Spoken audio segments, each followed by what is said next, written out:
आंचल कैसे न भरें। आंचल भरते समय सामग्री का स्त्री के गोद से स्पर्श होना आवश्यक है, परंतु आजकल धर्म शिक्षा के अभाववश व परिणामों से अनभिज्ञ होने के कारण या फैशन के नाम पर वो पहने हुए वस्त्र खराब होने की चिंता से आंचल भरवाते समय सामग्री को अन्य वस्त्र में लिया जाता है। ऐसा करना शास्त्र की दृष्टि से गलत है। आइए समझ लेते हैं। आंचल भरते समय सामग्री अन्य कपड़े में न लेने का अध्यात्म शास्त्रीय कारण। आंचल भरने के लिए जिन वस्तुओं का उपयोग किया जाता है उनमें सत्व तरंगें आकृष्ट व प्रक्षेपित करने की क्षमता होती है। इन वस्तुओं द्वारा प्रक्षेपित सत्व तरंगों का स्पर्श स्त्री के पेट को होता है। तब मणिपुर चक्र में स्थित पंच प्राणात्मक वायु उत्तेजित होते हैं, जिससे इन सत्व तरंगों का स्त्री के भावानुसार उसके देह में वहन होता है। दूसरे कपड़े में आंचल भरवाने से इन सत्व तरंगों से स्त्री वंचित रह जाती है।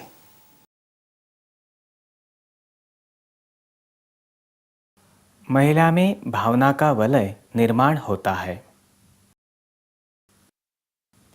आंचल भरने की सामग्री प्लास्टिक के थैली में भरकर देना व उसे रुमाल में लेना, इन दोनों कृतियों द्वारा वातावरण में तमोगुणी काले वलयों का प्रक्षेपण होता है। इसके कारण दोनों में लेन देन का हिसाब निर्माण होता है और उसकी काली तरंगें एक दूसरे की ओर प्रक्षेपित होती है। दोनों की बुद्धि पर अनिष्ट शक्तियों का आक्रमण होता है। दोनों के देह में काले कणों का प्रसरण होता है व कालांतर से काला आवरण भी निर्माण होता है। यहाँ पर आंचल भरने की कृति होते हुए भी उसकी पद्धति अनुचित होने के कारण उनकी ओर ईश्वरीय चैतन्य नहीं आता। आंचल भरने की उचित पद्धति व उसका शास्त्राधार।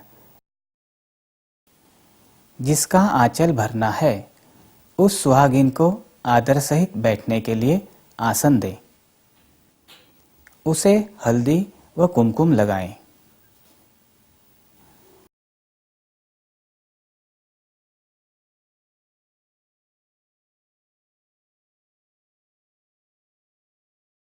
आंचल भरने के पहले चरण में हल्दी की गांठ को चावल सहित हाथों में लेकर सुहागिन के आंचल में रखें।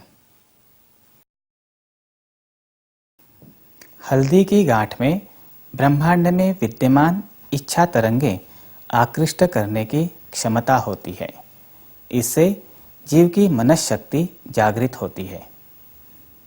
इसके उपरांत आंचल भरने के दूसरे चरण में सुपारी व चावल सुहागिन के आंचल में रखें।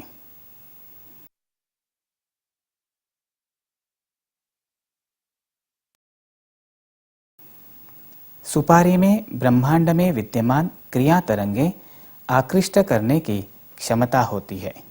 इससे जीव की आत्मशक्ति जागृत होती है। अब आंचल भरने के तीसरे चरण में नारियल को चावल सहित दोनों हाथों में लेकर उसके आंचल में रखें। नारियल में ज्ञान तरंगें आकृष्ट करने की क्षमता अधिक होती है। इन ज्ञान तरंगों के वहन से जीव की चित्त शक्ति जागृत होती है। इसके उपरांत झुककर 3 बार हाथों को ऊपर नीचे हिलाकर उसे नमस्कार करें। आंचल भरने से उस स्त्री में विद्यमान देवता तत्व जागृत होता है। उसे नमस्कार करने से उसका आशीर्वाद प्राप्त होता है। देवता के प्रति शरणागत भाव के साथ नमस्कार करने वाली स्त्री में नम्रता का भाव बढ़ने में भी सहायता मिलती है। इसलिए आयु में बड़े होते हुए भी आंचल भरने वाली स्त्री आंचल भरने के उपरांत सुहागिन को नमस्कार करें।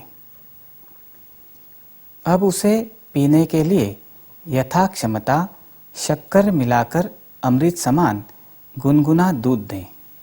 यदि यह संभव न हो तो उसे खाने के लिए थोड़ी सी शक्कर दें। ये सुहागिन में विद्यमान देवी तत्व का आदरातिथ्य करने समान है। अंत में उसे बालों में लगाने के लिए फूलों का गजरा या फूल दें। आंचल भरने के उपरांत स्त्री को फूल देने का अर्थ है उसमें विद्यमान देवी तत्व को फूल अर्पण करना। इससे उस सुहागिन में जागृत देवी तत्व कृपाशीर्वाद देता है। साथ ही फूलों में विद्यमान रंगकणों व गंधकणों की ओर ब्रह्मांड से देवता तत्व की तरंगें आकृष्ट होती है। फूल बालों में सजाने से उनकी ओर आकृष्ट देवता तत्व का स्त्री को पूरे दिन लाभ मिलता है। यह हुई आंचल भरने की उचित पद्धति। इस पद्धति से आंचल भरने पर होने वाले सूक्ष्म परिणामों को समझ लेते हैं सूक्ष्म चित्र द्वारा।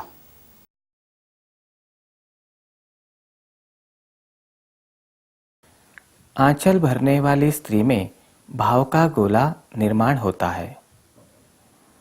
उसके देह में विद्यमान शक्ति कार्यरत होकर वलय रूप में घूमती रहती है।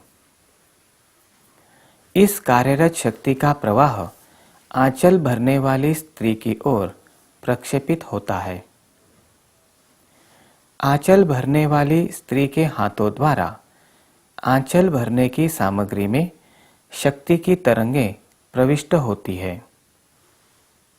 इस शक्ति का मारक शक्ति में रूपांतर होता है और वह कार्यरत होकर वलयों के रूप में घूमती रहती है। आंचल भरने से स्त्री के आंचल में रखी सामग्री से शक्ति के कण निर्माण होते हैं और ये कण उसकी साड़ी द्वारा उसके देह के चारों ओर प्रसारित होते हैं। आंचल भरने वाली स्त्री की ओर ईश्वरीय चैतन्य का प्रवाह आता है और उसकी गोद में प्रविष्ट होता है। यह ईश्वरीय चैतन्य कार्यरत वलयों के रूप में स्त्री के देह में घूमता रहता है। स्त्री अर्थात शक्ति का सगुण रूप। आइए समझ लेते हैं। आंचल भरते समय 3 बार चावल रखने का शास्त्राधार। प्रत्येक कृति 3 बार करने से ब्रह्मांड में कार्यरत ईश्वर की संकल्प शक्ति, इच्छा, क्रिया व ज्ञान इन तीनों स्तरों द्वारा स्वयं को प्रकट करती है। इस संकल्प शक्ति की तरंगे सर्वसमावेशक चावल की ओर आकृष्ट होती है। चावल के साथ उपयोग में लाए जाने वाले घटकों की सहायता से इन तरंगों का वहन होता है।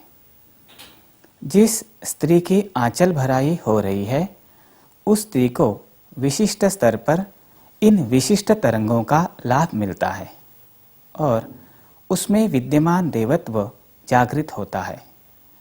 इसका लाभ आंचल भरने वाली स्त्री को भी मिलता है और उसके इच्छा की पूर्ति होती है। इसी प्रकार गेहूं में देवी तत्व की तरंगों को आकृष्ट व प्रक्षेपित करने की क्षमता अत्यधिक मात्रा में होती है। इसलिए कुछ जगह आंचल भरने के लिए चावल की जगह पर गेहूं का प्रयोग भी किया जाता है।